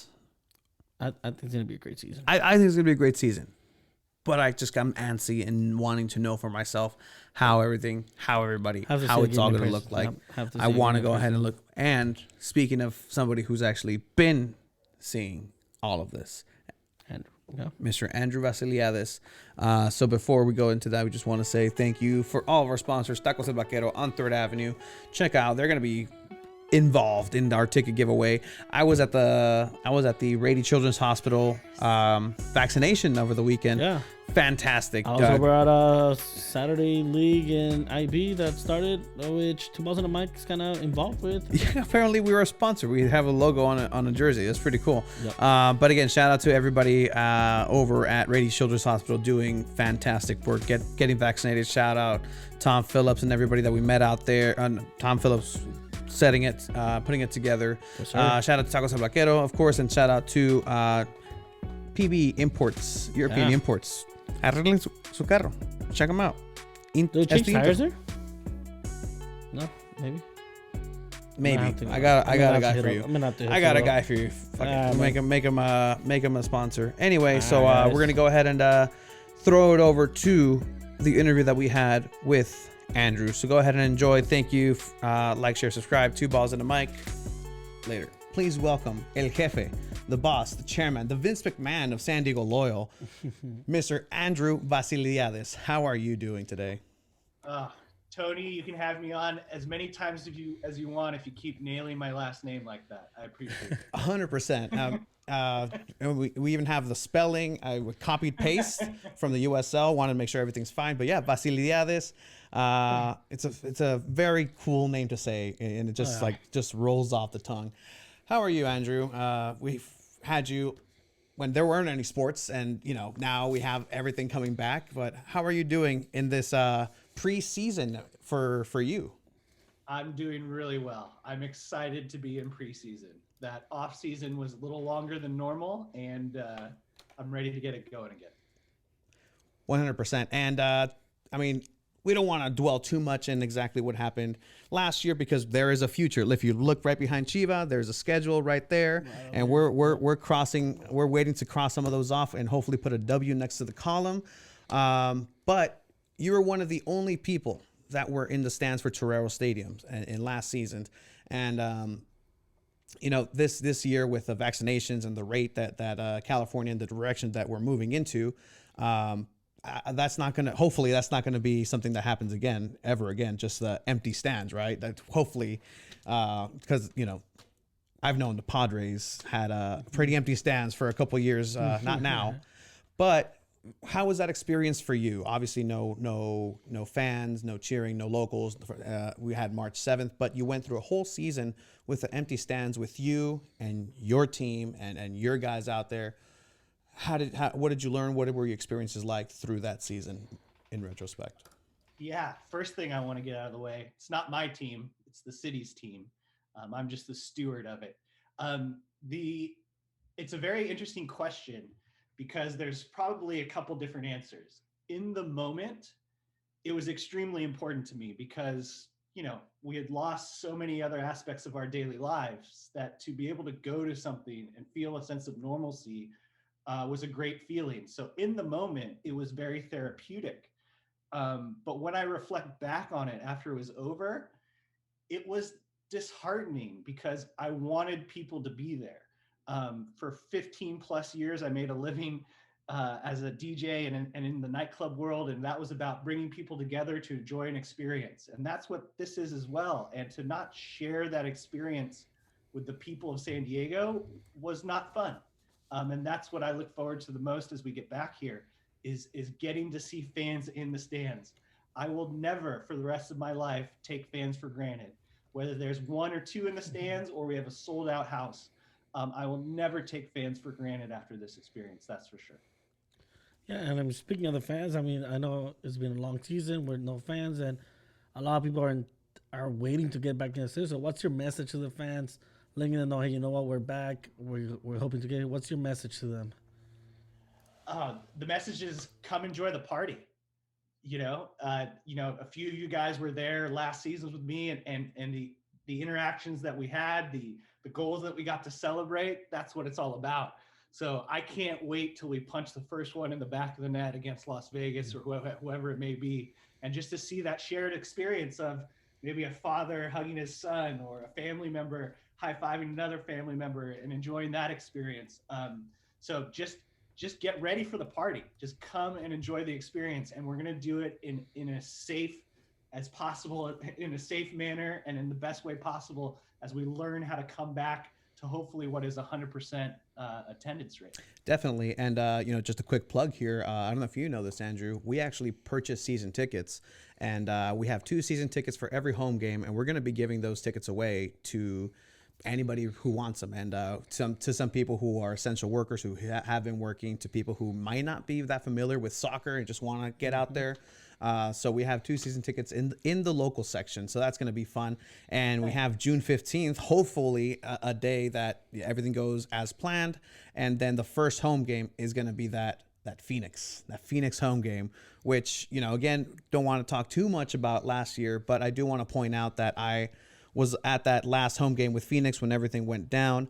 And I do have to commend you, Andrew, because it was immediate, the response. On TV, it might have looked different, but in the stadium, everything just happened so quick. And the decisions was the decisions were very decisive, and they were immediate. The decision to, hey, this happened, confirmation. All right, we're gonna go ahead and do this. And I saw you speaking down to Landon from the stand, something that the cameras didn't capture, but definitely something that obviously went global. And San Diego Loyal was on the good side of history on that day, and a great in part to you and your actions of that day, Andrew. Thank you. The only thing I did, to be honest, was listen and then make the final decision with Landon. It's crazy how fast things were happening in person, and then when you watch it back on TV, how slow the decision making almost seemed. But I want to be in the news for all the right reasons next time. I want to be on BBC Nightly News because we won the USL Championship. This was a huge thing for the club as far as sticking to and showing the world our values. But it's not what I want to be highlighted for, if you understand what I'm saying. So an incredible season last year came to a horrible screeching halt of an end. But the progress that the club went through, the development, the hurdles, the bonding that we did from the front office to the coaching staff to the players, that is worth its weight in gold. A championship will bring a lot of things to this club, but proving our values in such an early stage of the club was just an incredible thing to witness. Definitely. And it's moving in the right direction, the right steps, and San Diego is in the news, like you said, for all the right reasons. And it's been proven day in, day out, even today with the Chicano Federation movement and with migrant children at the convention center. You guys didn't promote it so much, and it speaks for itself when people do highlight it, and you guys don't go out of your way and say, hey, this is what we're doing. This is how. Like, no, it's just here. We're helping because we want to help, and that's fantastic. Did want to talk about. We like I said, you are an insider. We were talking about your best friend maybe having Jeff Ruder on. I know you guys have a very, very, very cool relationship. Awesome pals on Twitter. But no, he hasn't been able to be at the Olympic Training Center during preseason games, and you have. Could you tell us a little bit about what we can expect about the field play? We've had to track down some highlights, even from this weekend, some very rogue live streams from the Seattle Seahawks now in Sounders Stadium in like the bleachers. I don't know if you guys knew, but I don't know if I'm breaking news. It's on YouTube, but we do our research. There's video footage of the second game, so do your research is all I'll say. But how is preseason? How are the boys looking? Well, first I'll say this: there's coaches' film that is going to make its way to me eventually of that match from this weekend, so I will see it. I have not seen anything from that match. It's the only one that I haven't actually seen with my own two eyes. So a couple things I'll say about preseasons. Right, it's always a building block. What I'm looking for the most is improvement on what I saw the day before. Right. Results at the end of the day aren't necessarily what I'm looking for. What I'm looking for is, are we understanding and learning the system and progressing in the way that the coaching staff wants us to? And you mentioned Twitter there for a second. Along with each preseason game, I've tried my best to put something on Twitter to just let you know how we're doing in that match. And one of the things that I said early on was that to see the core of this team back, Charlie Adams, Grant Stoneman, Elijah Barton, to see those guys come back, Colin, and to see them come back understanding and knowing the system that we're trying to implement from the beginning was a huge difference from what we saw at the beginning of preseason last year. The beginning of preseason last year was a lot of coaching as we played, right? Trying to get them to understand the system, what we're supposed to do when teams put the high press on us, how we would attack down one side or the other. Whereas this year, the majority of the group knows the system. And so from Jump Street, we weren't teaching the system. We were teaching, the coaching staff was teaching, more finite ways. How do we answer certain questions when they're asked of us? How do we deal with the high press, which is something that we had issues with last year? And then those players that have come in, the Coreys, the Jack Blakes, these guys are guys who have done it before and have been in this league. And so they understand what it takes. So for them to jump into the system, they got into it right away and understood what we were asking. And so what I have seen throughout this preseason is a progression week to week. We did take a little bit of a step back, in my opinion, in the first half against New Mexico United.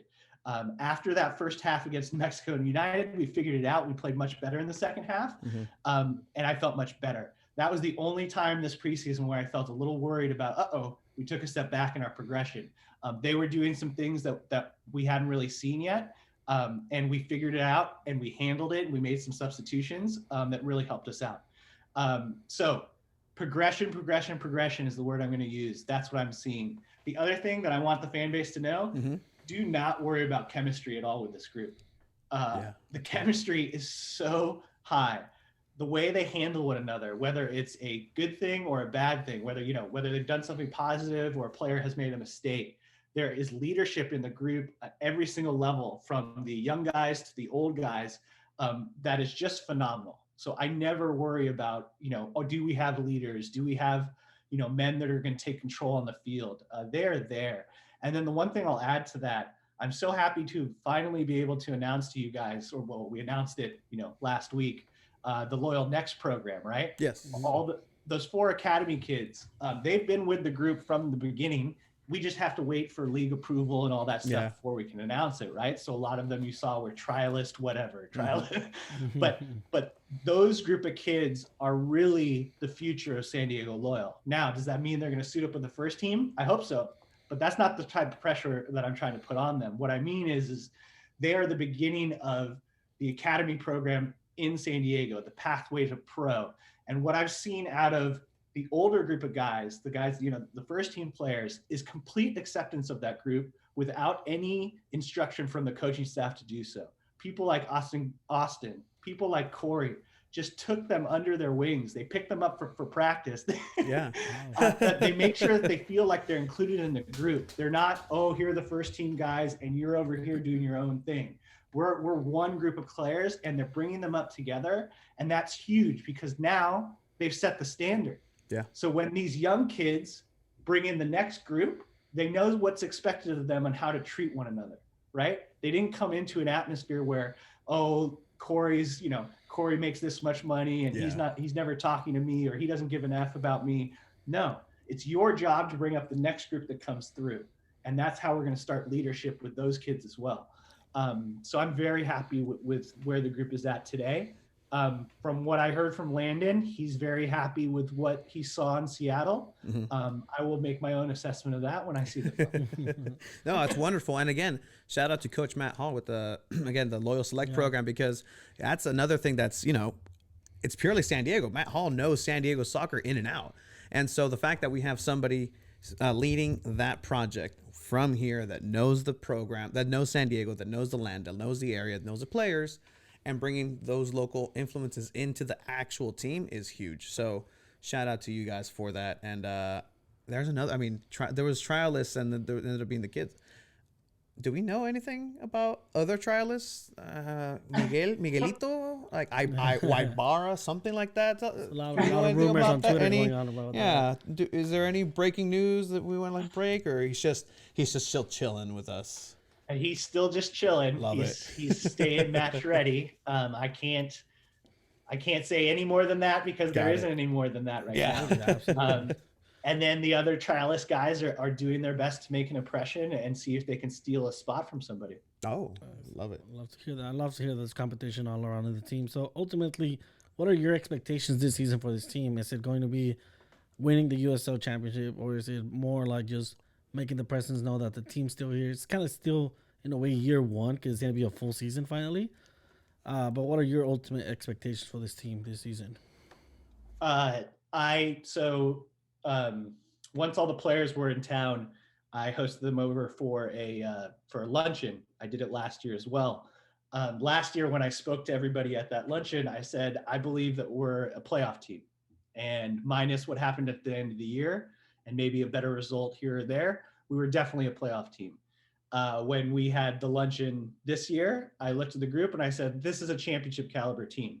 I think with what we brought back and what we added, there's no reason why this team can't win the championship. And that is always going to be the goal, just so you guys know.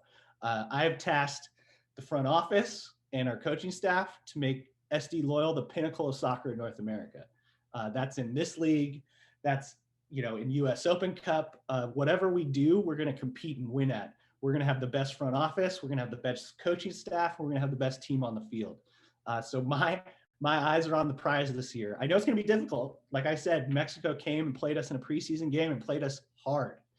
Phoenix is always going to be Phoenix. We're going to go see Louisville this year, which is a championship caliber team in their brand new stadium. So the tests are there. And once again, it is more of a full season, like you said, with the amount of matches. But once again, we're kind of in a bubble. The bubble's a little bigger than it was last year. But then again, it's the West Coast. It's Sacramento. It's us. It's LA Galaxy 2. Las Vegas is going to be very interesting, right? It's essentially LAFC 2. Is it going to be a bunch of academy kids? What is it going to look like over there? So the West is going to be hard, but we're going to prove it. And I believe in this team and coaching staff that we can win it all this year. And like you said, we got new players coming in like Corey, Jake, Nikki. Yeah. Are there any other players or maybe them that you're kind of hoping to see something great from them? What are you expecting from those new players coming in? Who should we be excited for? Yeah, exactly. Oh man, or who do you think will become a fan favorite? Like, well, that's what I was trying to figure out. Which am I answering? Charlie's always going to be Charlie. Mm-hmm. Charlie Adams to me is the heartbeat of this squad. So there's something always that I appreciate about the way he plays and the way he carries himself on the field. But there's something about Corey. Yeah, we had our eyes on Corey last year, and Landon told me to watch him when we played them against Reno. And I watched the game. I remember being at the game, and I remember leaving the game and going, I don't know. I didn't really see that much. And because what I think what I was picturing in my mind was this constant attacker that, was always going to goal and scoring goals. Mm-hmm. And when I got home, I think it was the next day, I watched the coach's film from that game. And then it clicked because I realized who he was and the way he was. Mm-hmm. And he's just a nasty, Tasmanian devil causing trouble everywhere. And what I saw was he didn't score against us in that Reno match, but I think they scored twice against us. Yeah. Both their goals were started with him. Yeah. He was winning balls in our third, in their final third, and turning those into plays that ended up in goals for them. So just somebody who's nasty on the field and brings that extra little grit to the team is definitely great to see. Goals are nice, but I love a strong defense. And definitely. I think that's one of the things in the offseason that I knew going into this year that we would still have some strength in. With the turn of Grant Stoneman and then the addition of Thomas Benkei-Lazili, I think our back line is going to be huge. And then with Trey Muse coming in from Seattle on the loan, I think you're going to see a very strong defense that's going to make it difficult for opponents to score on. And then another guy that we added, Jack Blake, another huge locker room guy, and then a guy with grit, right? A guy who's just out there to just earn it and lay it into people. So those are going to be fun to watch. Everybody loves Jack Metcalf working up and down the sideline. That guy has an engine that never gives out. Straight up. And then on the other side, Elijah, man, just Elijah's a dog, and he works and he works and works and works. And then really now that I'm thinking about preseason a little bit more, Colin has really improved. Mm-hmm. It wasn't that he wasn't great last year, but I'm seeing a much stronger player on the ball, a much more confident player on the ball, and then just brought his game to another level. I'd heard he was working hard in the off season, and when he came to training camp, he was the first guy where I went, whoa, there's a big jump in this guy's play. So that's kind of where I'm at. So I do want to ask, because it's a hot topic around in the Loyals podcast and all the Loyal Supporters podcast. You've seen it in person. I got to see a little bit. Ben Spencer There's a lot of talk about Ben Spencer being on his A game. Obviously, you have fantastic surfer.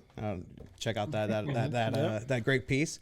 But there's a lot of talk about Ben Spencer and what happened last year and the expectations from last year when he came in. And in all fairness, we'll say that he didn't have his best outing last season. This season coming in, we hear a lot of things coming out of camp saying that he's prepared, he's ready to go. This is he's on his A game now. What are you seeing on the field that will translate into exactly that next season? Right. So we're going to ask players to have different roles within our system. And even within certain positions, we may ask for different roles out of different players. So what we ask, what the coaching staff ask Corey to do might be different than what they ask Ben to do. And one of the things that Ben is asked to do is hold up play when he receives long balls. And that's where I've seen the biggest difference from last year to this year. Last year, he was trying to do it. This year, he really can do it. He really has learned how to use his body well, how to hold up play, how to turn, and then become a threat as well. So room to grow for sure. Ben's still got work to do. But yes, I would agree. The rumors you're hearing about that, it's very true. And it's not just from podcast people, it's from the coaching staff as well. The injury bug seems to bite him every once in a while. So we need to take care of that issue. And if we can take care of that and get his body healthy, then I think the sky's the limit. I think you guys are right. He's an opportunity to shine this year.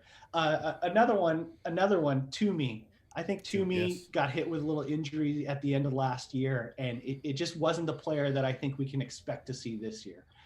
So Toomey and Ben are definitely players that I think you're going to see another jump from again this year. Good. And I have to bring up something that was really popular on Twitter when coming up with the name for it. I believe we ended up deciding El Stay Clasico. El Stay Clasico or El Clasico. So that 1904 match, how did you feel about it? Did you feel like it was a rivalry, or did it just feel like another preseason game to you? Just another team. It was not another preseason game. Nice. I'll say that for sure. Good. It just, the air felt different. It was the same place we've been playing the rest of our preseason games, but it just felt a little different. There were 2 matches. I think we did 75-minute matches. I can't remember what we did with them. But the first match was, I would say, more trialists and then kind of substitutions and stuff like that. And for them, it was more of their academy and then prospects that they're looking at. It was a battle. Those 2 teams played one another. But the second session was, our first team versus their first team. Okay. And there was a little bit of a break in between, and I left to go get lunch and came back. And I came back right maybe like 10 or so minutes into that second group going. And once I showed up, it was different. It was nastier. It was full speed. It was like it was a real game. Now, are both teams still working on stuff? And, there's a lot of coaching going on? 100%. But I mean, we had a couple preseason games before that and one against the LA Galaxy. None of them felt like that one. That's good to hear. Let's keep that up. Let's keep that blood a little, not boiling, but let's keep it at a simmer right now. And could we expect maybe more matches in the future against 1904, or was that maybe more of a one-off, once in a while type thing? Well, I mean, really, both teams are going to have seasons to get underway. Yeah. So, in my mind, you're going to see it either in preseason action like that, or you're going to see it in U.S. Open Cup. Because if you remember last year, U.S. Open Cup, when it was still on the table, I think it was 1904 versus Chula Vista, and then we were going to get the winner of that one. So there's definitely an opportunity to see them here and there, but I don't know how we would do that during a regular season kind of a setup. No, that's fine. I think we'll get our cuts in, especially when Open Cup comes back. I think that's gonna take the rivalry to a new level. I just want to share real quick with you. Obviously, the schedule is coming out. Is there any for you matches? Obviously, we have the Phoenix Rising match. We have the Galaxy, which is circled on there. The Warren Derby with Sacramento. Is there any matches that you are excited for, home or away, for San Diego Loyal to take on that'll be interesting for you, or some matches that might get a little spicy for any given reason? Really, to start the season against Phoenix on ESPN2 in their new stadium is a big one for us. That was something that we had asked the league for from the beginning. Phoenix was asking for it too. One, because we think it's going to be a good matchup, and two, because we'd like to do some healing collectively, and you're going to see some things out there. And then when Phoenix comes to San Diego as well, remember, after what happened last year, you heard me say publicly, it's not about chastising or canceling players out of this game. It's about learning and growing from our experiences. And we would be remiss if we started the season and didn't talk about how we're going to work together with Phoenix and kind of heal some of those wounds. So that first game is huge for me. The other one that's big is a few weeks after that, going to Louisville. I'm very impressed with the organization and the leadership they have there, and the new stadium that they built is rather impressive. So to go check that thing out. I don't know if you saw, they had an NWSL match there this weekend. It looks pretty cool. So going to Louisville is another big one for me. And then home opener, obviously coming back to us. And then that match, like you said, after June 15th against Phoenix, if it is going to be 100% capacity, that's huge. Matchups, like you said, the Warren Derby is going to be great. Sacramento's always going to be a strong team, so to bring them here and play them on 4th of July or around 4th of July is going to be really, really cool. And then, like I said, any of the close rivalries, the Orange Counties, the Las Vegas, the Phoenix, here or there, let's get after it. I definitely love it. Yeah, go for it. I want to keep talking loyal, but I don't know if you know this. Tony actually got me into F1, and I'm becoming a bit of a fan myself. And we had Sean Kelly recently who told us about which trips we should take if we want to watch a race. Are there any trips that you're planning on taking to watch an F1 race in the future? Absolutely. I don't know if it'll be this season, but yes, absolutely. I'm kind of a stadium geek, so whether it was Formula One or something else, I have visions of going out and checking different facilities no matter what. But specific to Formula One, I was supposed to go for my honeymoon, which unfortunately I had to cancel. But Monaco obviously is going to be number one on that list. But Montreal is really, really cool. I would love to go check that out. Mexico City is supposed to be the best one in North America, just because of the way they set it up in the center of Mexico City. And now to have Sergio Perez as a Red Bull racer, that would be really, really cool to go check out. I mean, you can't go wrong, right? Like, look at that F1 calendar. There isn't a bad spot that they go to. I would go to Singapore. I would go to Japan. I would, one of those night races. Maybe Sochi's the only one that I wouldn't really go to. But hey, I gotta shout out our own Grand Prix here in the United States. Austin. That's what I got to do for my bachelor party. If you have not done it, the U.S. Grand Prix. In Austin, Texas. The racetrack is actually owned by a USL owner. The owner of Austin City Bold owns the racetrack there. Formula One races there, MotoGP, which is the highest class of motorcycle racing races there. But yeah, so that USGP is awesome. No, it's fantastic. And we have somebody to cheer for in the top tier right now with Checo. I know you're a Max Verstappen fan, so there's that. I really hope Checo outdoes him, but it doesn't seem likely because man, Max Verstappen is just something else, just mercurial in that F1 Red Bull car. Hopefully, but look at what Sergio did. His car faltered. He restarted it, started at the back of the grid, and then I think worked his way all the way back up to the top half. So if he can start in the top half with Max and they can work together, I think he's going to have a hell of a year. Yeah, and it's going to be super exciting. Let's go down there. We'll be your Spanish guys if you go to the Mexico City one. We'll speak all the Spanish for you, and let's do it. We'll be bodyguards for the weekend for sure. Did Sean? I'm curious. Did Sean tell you that he's drawn up an F1 track for San Diego? He did not. Oh, wow. Oh, Sean. Okay, Sean. Yeah, so we'll have to hit him up for that next time. Okay. He has a couple designs of where we could do a road track here in San Diego.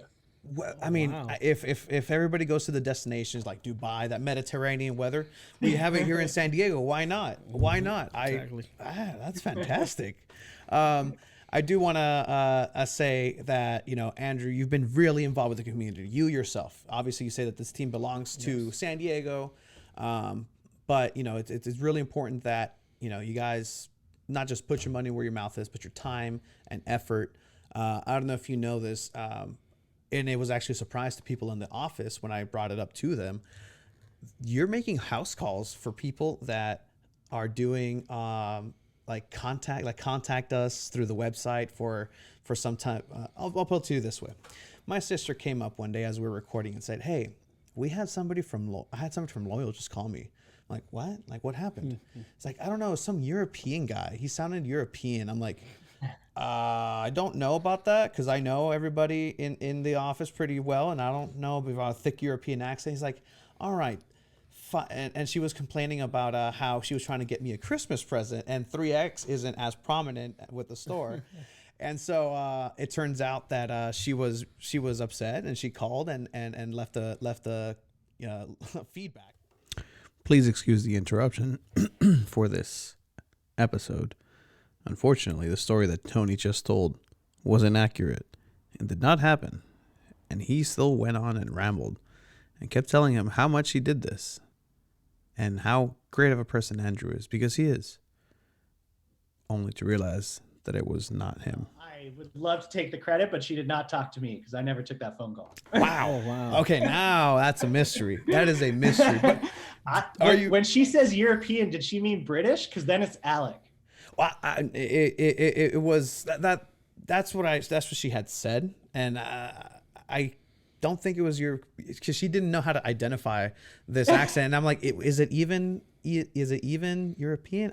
I don't know. Yeah, I'm like, you don't even have an accent. So anyway, but you are getting down and showing your love for San Diego. Great things happening in San Diego. As a San Diegan, how do you feel about these Padres, about everything happening here? Like, it's fantastic. I think what they're doing is incredible. And I think the most important thing is to see how the community responds to it, right? Because that's always the knock you hear on San Diego, right? We're not a great sports town. We don't have a good following. You go to a Padres game and it's all Giants fans, or it's all Dodgers fans, or this and that.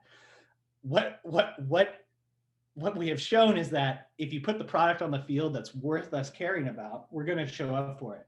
And that's what the Padres are doing right now. So to see that group come together, to see a no-hitter finally happen in our city after, being on that list and watching that list of teams that had never done it get shorter and shorter and shorter. And then it was just us who had never done it. And then for it to be a local kid to do it, come on. There's going to be a movie, right? There has to be a movie at some point about that. But just to see what they're doing is absolutely phenomenal.